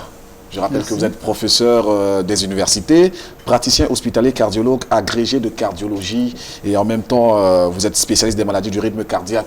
Merci professeur pour l'honneur que vous avez fait ce soir. Le plaisir est partagé. Merci.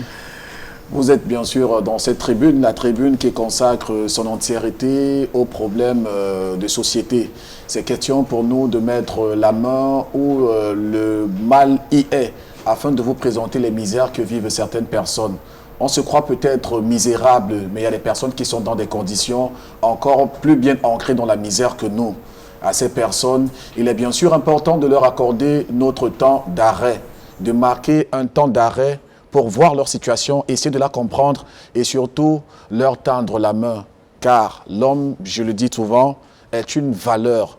La vie passe avant tout. Il faut redonner l'homme la place qui est la sienne au sein de la société. Et ça passe au travers de cette émission qui a pour mission de dessoucher ces personnes défavorables, ces personnes négligées, afin de les mettre au grand jour et de apporter notre assistance. Une assistance qui se construit autour de vos efforts multipliés à travers le continent et au-delà du continent. Merci encore pour la confiance que vous faites à Regard Social. Nous allons cette fois-ci nous incliner vers un autre cas qui est précédemment passé sur ce plateau.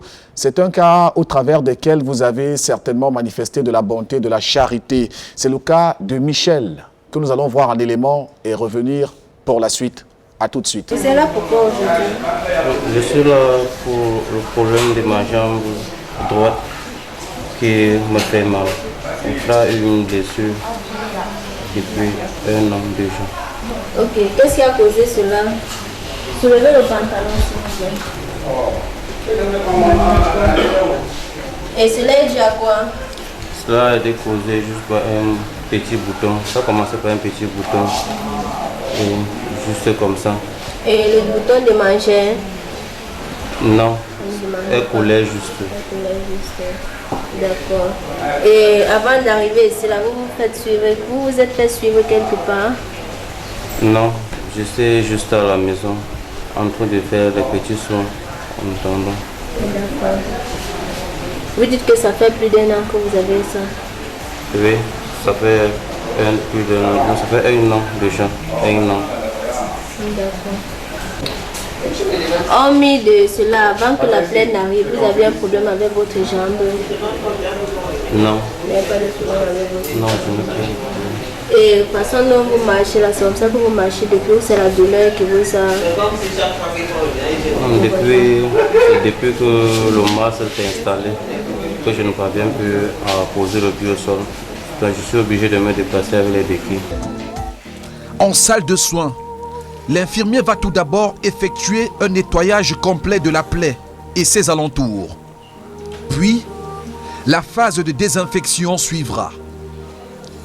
Malgré tout son courage, le jeune homme ressent une douleur d'une extrême violence traverser l'ensemble de son corps.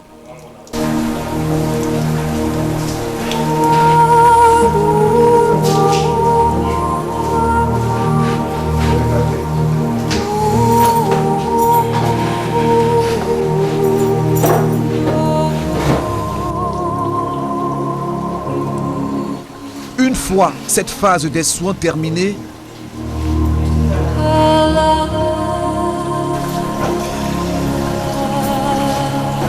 un pansement est appliqué.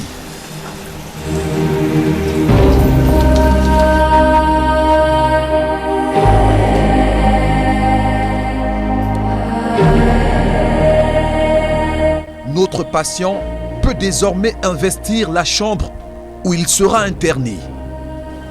Le diagnostic du spécialiste sera sans équivoque. Michel Patrice doit être amputé. Jusqu'ici, j'avoue que vraiment, rien n'était facile. Parce que vraiment, depuis plus d'1 an, je vais de douleur en douleur. Parce que, avec sa situation, vraiment, c'est difficile.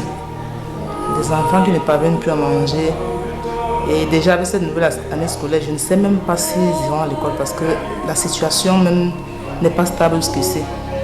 Mais déjà, je dis vraiment merci à tous les téléspectateurs de Regard Social parce qu'ils ont été vraiment gentils. Puisque sans eux, mon mari ne serait pas interné ici. C'est grâce à leur donation qu'il a pu être interné ici et avec tous les soins qu'il a eu jusqu'à ce niveau. Bon, comme on dit souvent que Dieu propose, l'homme dispose. L'homme propose, Dieu dispose. Et il se trouve que l'os est calciné dans le pied, ce qui fait qu'il n'y a plus de traitement adéquat pour ce pied. Donc nous sommes arrivés à la phase d'amputation. Et c'est pourquoi je profite de l'occasion pour prier une fois de plus les téléspectateurs de Regard Social. Nous venir en aide, puisque nous ne savons plus vraiment à quel sein nous vouer. Sans vous, nous ne pouvons rien. Vraiment, nous comptons sur vous pour qu'il puisse avoir une vie normale. Puisque si on n'ampute pas ce pied, il va souffrir toute sa vie. Il faut qu'on le fasse. Je compte vraiment sur vous. Et je vous remercie déjà pour ce que vous avez eu à faire par le passé. Aux côtés de celle qui a été sa première aide-soignante avant de passer le témoin aux professionnels, Michel Patrice essaye de trouver le courage, celui d'une nouvelle vie d'estropié. Oui, je voudrais dire sincèrement grand merci à tous les spectateurs du Regard Social, à tout ce qu'ils ont fait pour moi, pour que je puisse arriver à ce niveau de l'interner, pour m'interner ici à l'hôpital. Je vous dis un grand merci. Et merci aussi à la télévision Equinox pour tout ce qu'il fait pour les âmes de souffrance comme nous. Et merci aussi à celui qui a créé ce projet, de vraiment créer ce projet et pouvoir mettre cette idée en place, de pouvoir aider les enfants qui sont dans les souffrances comme nous. Il est bien vrai, je dois être cloué pour 6 mois sur le lit de l'hôpital. Cela me fait vraiment mal, mais c'est juste la patience et j'obtiendrai la guérison. Pour ce dernier, la faveur d'une vie est plus importante qu'un membre perdu. Et pour cela, il implore davantage la sensibilité de vos cœurs à ne pas rompre cette chaîne de solidarité bien entamée.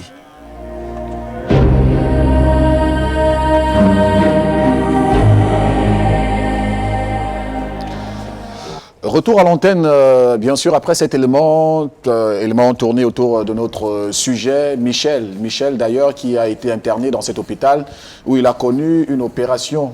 Il a dû se voir être amputé de la jambe pour sauver sa vie.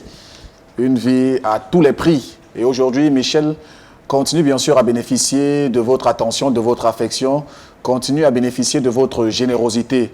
Vous manifestez bien sûr votre intérêt à ce qu'il puisse être inséré dans la société comme toute autre personne sans jamais faire allusion à son handicap d'estropié. Elle nous a rejoint sur ce plateau, comme il est de tradition, lorsque nous sommes vers le terminal de l'émission. Elle, c'est notre soleil de minuit. Elle, c'est Madame Irène Tembe, qui est sur ce plateau de Regard Social. Bonsoir, Irène.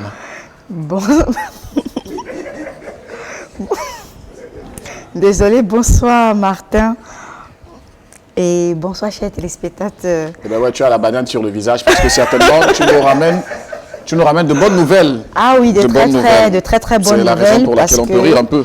Oui, on peut bien rire sur ce plateau ce soir, parce que non seulement j'ai ma bombe sur le plateau, raison pour laquelle on a essayé de booster un peu derrière, au niveau des contributions. Nous avons perçu des contributions pour Maman Madeleine Moutet tout au long de l'émission, et elle continue dans nos différents téléphones. Et ces différentes contributions sont les suivantes. Chrétienne KREM, 10 000 francs. Un téléspectateur de Yaoundé, 10 000 francs. Madeleine, 5 000 francs. Fose Youf Banjo Donatus from My for Limbi, 2500. Loïc Télécom de Bafoussam, 1000 francs. Bayon Yvette, 2000. Kouanye Emine Solange, 500. Ndjichou, 2000. Gilbert Chofa, 1000 francs. Frédéric Ndjingabgokito, 3000 francs. Nicole Chantal Ndormo, 1000 francs. Peter Tachamani, 1000 francs. Françoise Aimé Fotine Fokam, 2000. Emmanuel Noumsi, 1000 francs. Kwemo, 5000. Kwemo, 5000. Chancel Boris Assa Kwemek, 1500. Gepi Robinson Olivier, 1500. Charlotte Fouque, 1500. Fabrice Tienchen Dieu-Cam, 500 francs. Clovis Bertino Talompa, 2000 francs. Elie Nikanon Bobda Toché, 500 francs. Doriane Ndormongemo, 2000 francs. Zéphirin Gondi, 2000 francs. Adrienne Ngemmenier, 1000 francs. Machu Tako, 5000. Gervais Mélanie Kamlou, 2000. Une maman attentionnée, 1000 francs. Marie-Georgette Yumgwe, 3000 francs. Myriane Tatiana Njoyo, 1000 francs. Peggy Linda Yimka, 1000 francs. Bodilan Dylan Tamen, 2000 francs. Emmanuel Legop, 5000 francs. Jean-Paul Fautsine, 3000 francs. Dionne Esson Victorine, 5000 francs. Edwige Sandrine Dita, 1000 francs. Provost Kenyetetse, 2000 francs. Motue épouse Fankam, 5000 francs. Malam Ibrahim, 1000 francs. Adeline Kameni Piga, 5000 francs. Gilbert Fokem, 2000 francs. Mekonchou Cédric de Bonaberi Bonandale, 500 francs. Achou James Tabé, 10 000 francs. Famille Fotine Fokam François Alimbe, 2000 francs. Christine Carole, 500 francs. Zogon Roger Alimbe, 5000 francs. Serge Hervé Moko, 2000 francs. Tatiana Carole Gifo Djoudje, 5000 francs. Jonathan Tamondika, 2000 francs. Françoise Ebenye Makoube, épouse Essombe, 15 000 francs. Mafota Kam Virginia, 1000 francs.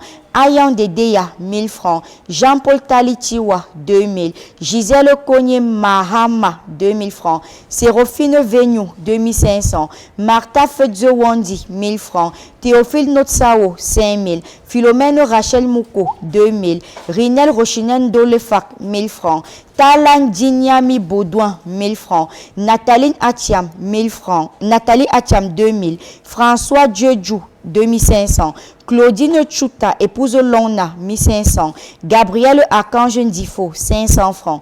Belmont Chola, 1000 francs. Brice Gadeux, 1500. Amel Noumsi Yanche, 3000 francs. Edith Sheila Fembier, 1000 francs. Awonto Pilachi, 2000 francs. Adeline Kameni Piga, 5000 francs. Maché Kamga, 2500. Saint-Clair Temo, 1000 francs. Bertin Rostan Djonga, 1500. Stéphanie Claire Padam Ifou, 3000 francs. Daniel Chakunte, 1000 francs. Martial Feuyo Chinda, 10 000 francs. Hilarion Pafen John Jet, 5000 francs. Gilles Famenitana, 1000 francs. Nicodème Mougwe, 1000 francs. Landry Karel Tada Chinda, 1500. Gatoum Jacqueline Guakep, 1000 1000 francs. Michel Wandi, 1000 francs. Stéphane Martial Biyaga, 1000 francs. Jules Florent Ponchon-Gifo, 1000 francs. Tatiana Chimchua Simo, 3000. Rahim Efon, 1500. Patrick Zonsi Lonsi, 500. Thierry Martial, 1000 francs.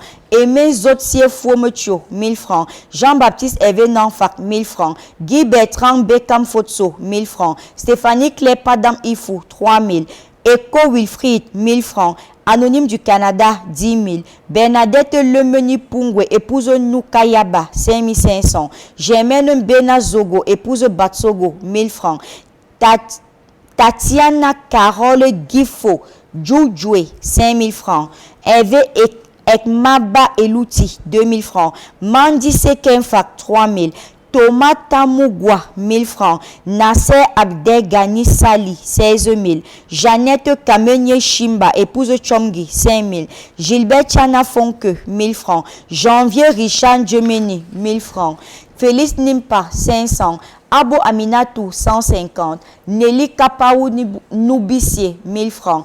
Claude Nangwa, 5 000. Guy Martial Bouchan, 1000 francs. Shewa épouse Wafo, 2000. Ngwanya, 1000 francs. Minkada Awa, 2000. Ebuki, 1000 francs. Ketson Jomko, 2000. Gegwo, 2000.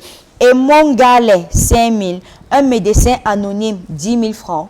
Nous avons, pour le compte de Maman Madeleine, un montant de 313 650 francs CFA.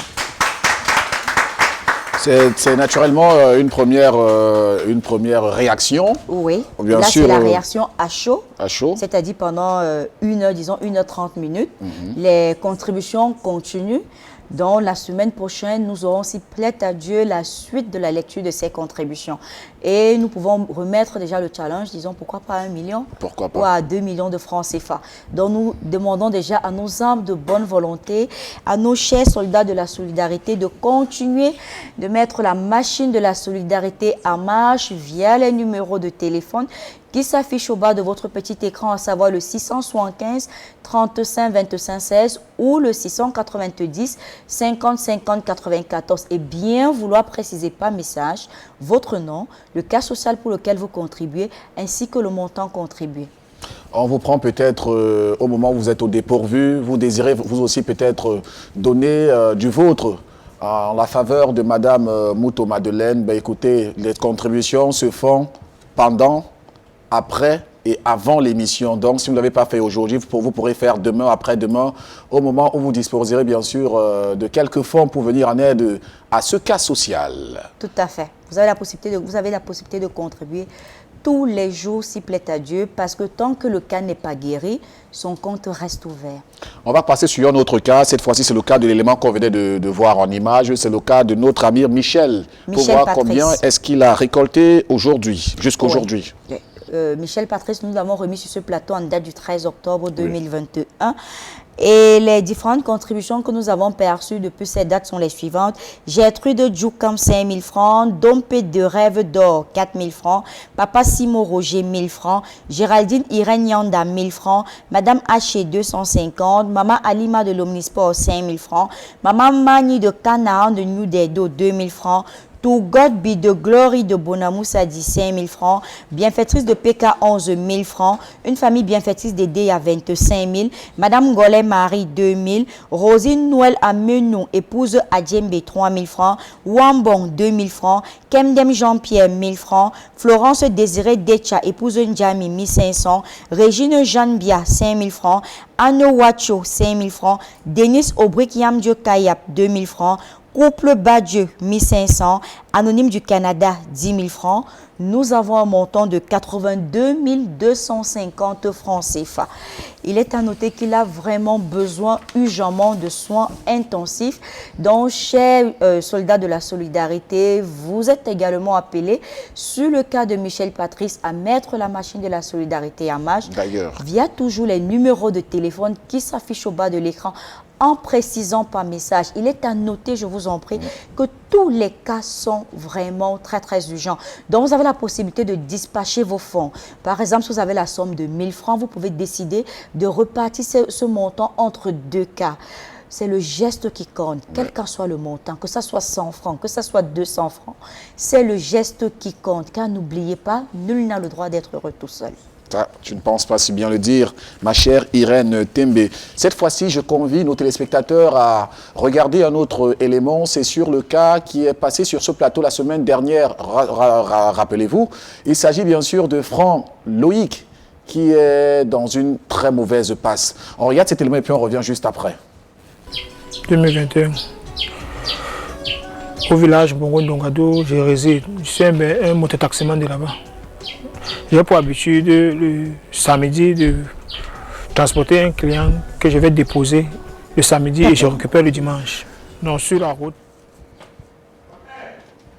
Le cas est celui bien sûr de Franck Loïc, il est passé sur ce plateau. Il a été victime d'un accident de la circulation par négligence. Le pied est entré dans une seconde phase qui lui a créé une blessure sur la zone entrée en choc. Aujourd'hui, Loïc n'arrive véritablement plus à jouir de sa motricité puisqu'il est soutenu par sa jeune épouse et surtout par les membres de sa famille qui lui apportent une aide considérable. Loïc Franck est père d'enfants et aujourd'hui, son rêve, sa passion, celle de pouvoir user de ses pieds pour rassembler de quoi nourrir, apporter du grain dans sa maison, est en train de mourir. Sa passion pour la danse, elle, est carrément en train de disparaître. Aujourd'hui encore, vous avez manifesté en sa faveur de la générosité, Madame Irène Tembe. Avec vous, on découvre bien sûr les contributions. Tout à fait. On découvre la suite de la lecture des contributions de la semaine dernière.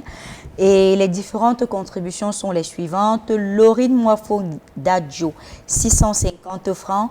Papa Fomou David Adouala, 2000 francs. Maman Moukam Amanjo, 1000 francs. Papa Tchanko Augustin, 1000 francs. Le Cordeau de Manjo, 2000. Dakin de Banjoun, 1000 francs. Marie depuis Yaoundé, 1000 francs. Et Maya Wedi Joël Mélodie, 2000. Naomi de Consamba, 1000 francs. Madame Massé Françoise, 3500. Barthélémy Tchale, 4500. Sorbou Manuela, 500 francs. Chancel Gertrude Ngoufa, 2000 francs. Nadesh Daiga Leng Yonga, 1000 francs. Cédric Christian Azoyen Tchaken, 2000 francs. Nelson Chou Neba, 4000 francs. Thierry Feba, 2000 francs. Viviane Ekeikoum, épouse Stanley Zé, 5000 francs. Wondi Agnès, 2500. Nadège Nicho Nyanjomu, épouse Simo, 5000 francs. Marceline Golongoy, 1000 francs. Elvis Tanwet Tamadji, 5000 francs. Antoinette Unke, 500 francs. Christine Kameni, 1200. Leta, 20 000 francs. Nasser Zoyam Djojo, 1000 francs. Odette Kamenieux, 500. Michel Wandi, 1000 francs. Placide Emagou, 2000. Idrissa Ebama, 500. Ghislaine M. Lonsi Zoko, 1000 francs.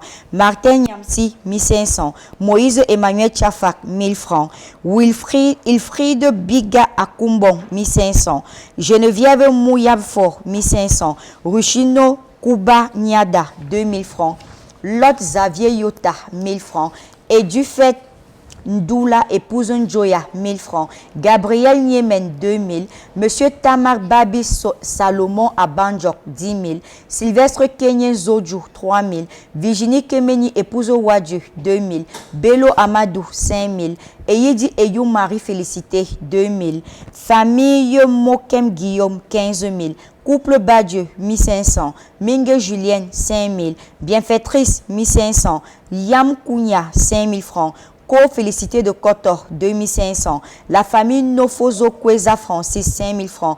Maman Moukam Amanjo, 5000 francs. Maman Elisabeth de Moutengene, 1000 francs. Soken Songu, 1000 francs. Monsieur Abesolo, 2000. Arme de bonne volonté, 2000. Madame Gounou, épouse Nouyanjam Hélène à Yaoundé, 2000. Madame Len Abafoussam, 2500.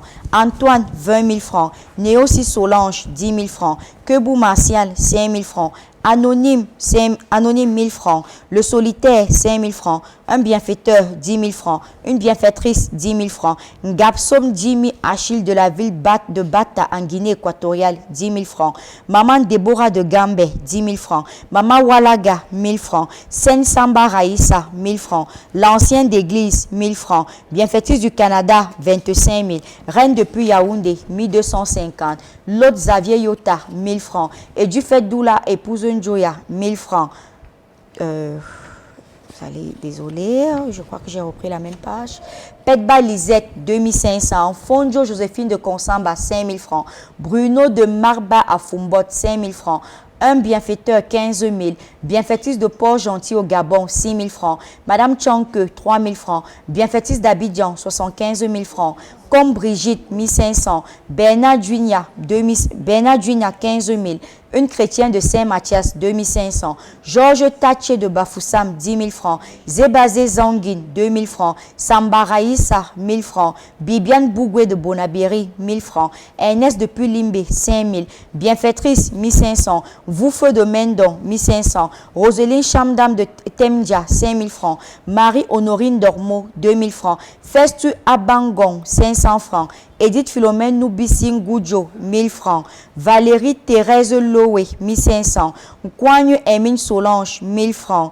Kicho Zangue, 1000 francs.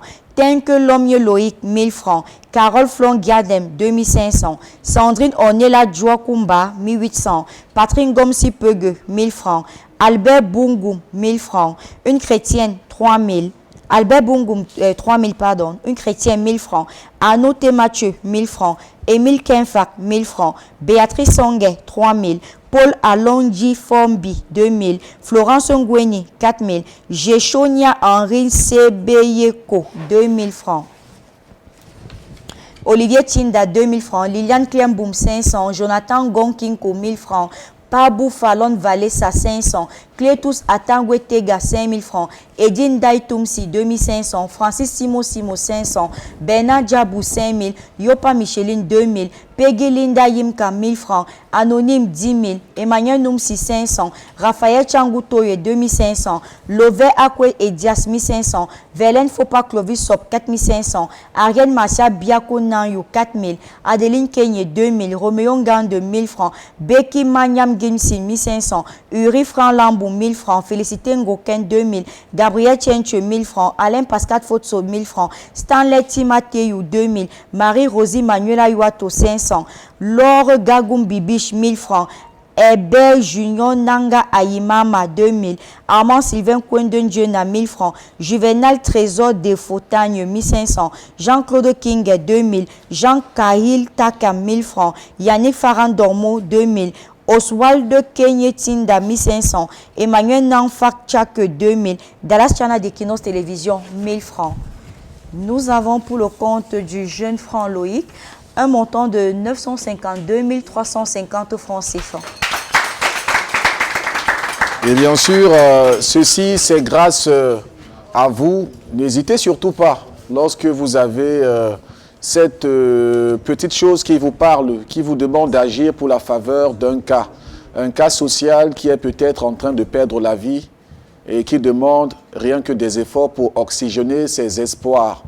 Et l'espoir, on sait, lorsqu'il y a l'espoir, il y a la vie. Et la vie est une valeur qu'on devrait tous avoir à protéger, tous, sans exception. Alors, Irène, peut-être quelque chose avant de sortir, des recommandations, des rappels peut-être sur comment entrer en contact pour avoir, bien sûr, une visite sur notre plateau. Comment ça se passe ? Tout à fait. La procédure de dépôt des dossiers est très simple. Vous faites la photocopie de votre carnet médical et une photo entière qui prouve que vous êtes un cas social, c'est-à-dire que vous êtes malade. Et vous vous dirigez à la guérite d'Equinos Télévision et vous demandez le service regard social. Vous déposez votre dossier et je vous demande d'être patient. D'être un peu patient. Parce que généralement, lorsque vous déposez les dossiers, le lendemain, c'est bonsoir madame, j'ai déposé mon dossier. Soyez patient, je vous en prie, parce que vous êtes très très nombreux à frapper à la porte de regard social et nous n'avons qu'une seule émission par semaine. Donc soyez vraiment très très très très patient. Et soyez rassurés, nous allons toquer à votre porte. Continuez simplement à garder de l'espoir.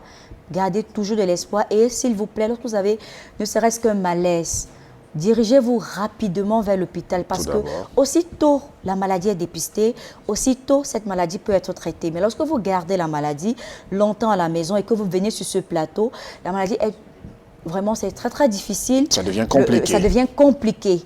Donc, nous voudrions annoncer des très très bonnes nouvelles sur ce plateau à chaque fois que nous faisons nos émissions. Lorsque vous sentez un malaise, un petit pépin, Dirigez-vous vers les hôpitaux, je vous en prie, vers les hôpitaux, pas vers des marabouts, mais vers les hôpitaux, vers les centres hospitaliers. Vous essayez de regarder ce qui ne va pas. Si le médecin vous donne peut-être un montant ou peut-être vous dit que votre cas nécessite peut-être une prise en charge peut-être exorbitante, c'est en ce moment que vous vous dirigez vers le service Regard Social. Et vous avez également la possibilité de contribuer directement vous avez la possibilité de contribuer directement à Equinox Télévision, toujours via le service Regard Social. Donc, vous avez la possibilité, si vous êtes sur place, à Douala ou peut-être de passage, vous vous arrêtez directement à Equinox Télévision, vous déposez votre don. Si vous ne le pouvez pas, vous le faites via les numéros Mobile Money qui s'affichent au bas de votre petit écran. Et si vous êtes à l'étranger, vous pouvez également le faire via les numéros Mobile Money qui s'affichent au bas de votre petit écran. Et de ce pas, je salue déjà surtout la communauté gabonaise pour cet élan de générosité qui est croissante de jour en jour. Oui. Franchement, nous vous disons un grand merci du côté de la communauté gabonaise. Nous disons également merci du côté de la Guinée équatoriale, merci du côté du Congo, merci du côté du Canada, de l'Allemagne, de la France, et également des États-Unis et surtout de la Chine. Nous commençons déjà à recevoir des contributions. Nous vous disons, chers âmes de bonne volonté, merci, merci, merci énormément, car il faudrait bien le retenir. Une seule main ne peut pas attacher un sac. On a besoin de toutes les mains pour qu'ensemble, nous puissions former ce cercle de solidarité qui pourra permettre à toutes ces personnes qui sont dans le besoin d'avoir du sourire. Parce que n'oubliez pas, si vous êtes heureux tout seul, ça n'a pas d'effet, mais quand vous donnez du sourire à votre entourage, vous-même, vous êtes heureux. D'ailleurs, il y a plus de bonheur à donner qu'à recevoir. Merci encore, mon soleil de minuit, pour ce jeu auquel tu te prêtes. Ça, je vais donner un nom. Je vous donnerai un nom prochainement. Je vous donnerai un nom prochainement. Je crois que je vais y faire. Merci à vous. Merci à mon cher public qui nous accompagne à chacune des auditions. Merci à Jeff Binze qui fait partie de la grande équipe de production. Merci à Eric Watat, Dallas Chana, Cédric Chouna, Warren Z2. Merci à Zéphérin Gondi, une grande équipe qui a vraiment fait un travail de fourmi, mais alors assez considérable pour la production de cette émission. Regard social pour vous rappeler la véritable mission. Notre mission est celle de pouvoir apporter de la gaieté, d'apporter de l'espoir, de redonner un goût à la vie, de relever celles des personnes qui sont abaissées, d'éclairer ces personnes qui sont à l'ombre et surtout de mettre la vie comme valeur au-dessus de toutes les autres valeurs en passant par l'homme. Je vais remercier ce public, ça je l'ai déjà fait. Mesdames, Messieurs, merci de nous avoir suivis, merci de nous avoir prêté une attention toute particulière pendant ce programme qui aura duré 2 heures.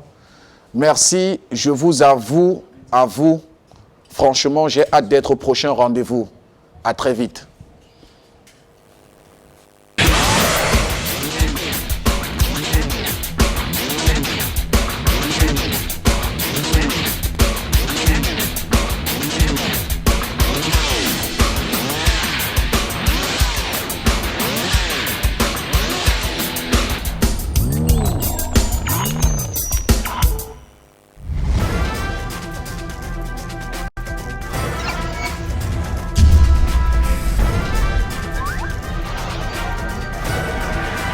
Equinox Télévision, au-delà de l'image, nous rendons compte.